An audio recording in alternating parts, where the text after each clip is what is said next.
A controversial bill awaiting California Democratic Gov. Gavin Newsom's signature would slap steep new penalties on social media platforms that fail to censor content deemed in violation of the state's civil rights laws. SB 771, which passed both chambers of the state legislature and was sent to Newsom's desk on Monday, imposes fines of up to $1 million on social media platforms that fail to remove content that violates the state's civil rights laws. Critics warn the measure will lead to sweeping censorship of lawful speech.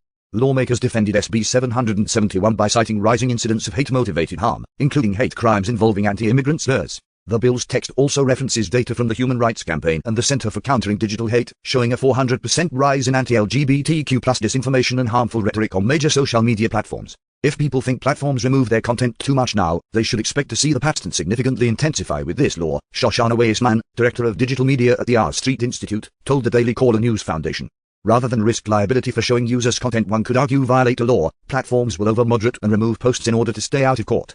Sacramento, California, August the 21st, California Gov. Gavin Newsom signs bills related to redrawing the state's congressional maps on August the 21st, 2025 in Sacramento, California. Under the proposed law, platforms with $100 million or more in annual revenue could face $1 million in fines if they intentionally, knowingly, or willfully relay content that violates state law through their algorithms. Companies found to be in reckless violation could face penalties of up to $500,000. Courts have recognized that algorithms are protected by the First Amendment, so punishing sites for using algorithms to deliver free speech would run into problems, Weissman said. Further, the law doesn't limit which kinds of algorithms would cause platforms to be held liable for user speech. This means even showing content in the order it was posted would have this effect under the law, as reverse chronological order is an algorithm. The purpose of this act is not to regulate speech or viewpoint, but to clarify that social media platforms, like all other businesses, may not knowingly use their systems to promote, facilitate, or contribute to conduct that violates state civil rights laws, the bill states. Yet opponents argue the law would inevitably drive platforms to remove lawful content out of fear of massive fines. By exposing these companies to civil liability for content they do not remove, SB 771 creates a chilling effect on their editorial discretion. The significant, prescribed civil penalties, potentially amounting to the billions for each violation, would lead platforms to over-remove lawful content to mitigate legal exposure, the California Chamber of Commerce, the Computer and Communications Industry Association and TechNet wrote in their opposition to the bill. This violates the First Amendment rights of users and social media platforms, they added. Weissman added that platforms may also find it challenging to differentiate sarcasm, serious posts and sincere discussions about sensitive subjects, adding that over-removing content will be the only way they will be able to avoid liability. The bill has strong backing from the George Soros-funded CCDH, which has repeatedly advocated for the censorship of conservative outlets and figures. In 2021, CCDH released a report called The Toxic 10, demanding Facebook and Google demonetize conservative sites such as the Daily Wire, Breitbart, Newsmax, the Washington Times and Media Research Center for spreading so-called climate misinformation.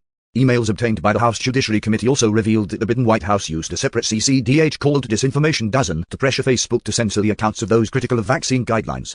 CCDH did not respond to the Daily Caller News Foundation's request for comment. The bill is supported by other groups that promote action against disinformation, including the California Initiative for Technology and Democracy, as well as over a dozen Jewish organizations.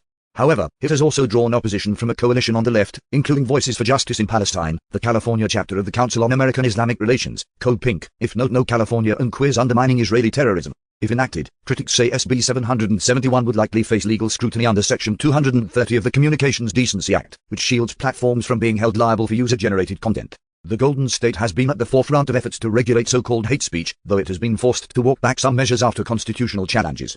In August, a federal court struck down two California laws, AB 2839 and AB 2655, after the satire site Babylon Bee filed suit. AB 2839 barred people from posting materially deceptive content during election time and required disclaimers on satirical posts, while the latter required online platforms to label, and in some cases remove, posts deemed to be materially deceptive about elections.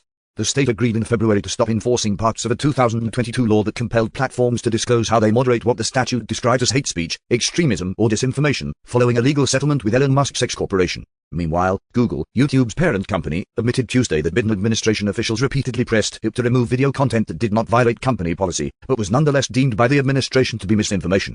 Meta shut down its fact-checking program across Facebook and Instagram in April, marking a victory for conservatives who long accused Meta's third-party fact-checking partners of ideological bias and collusion with government agencies to suppress dissenting views.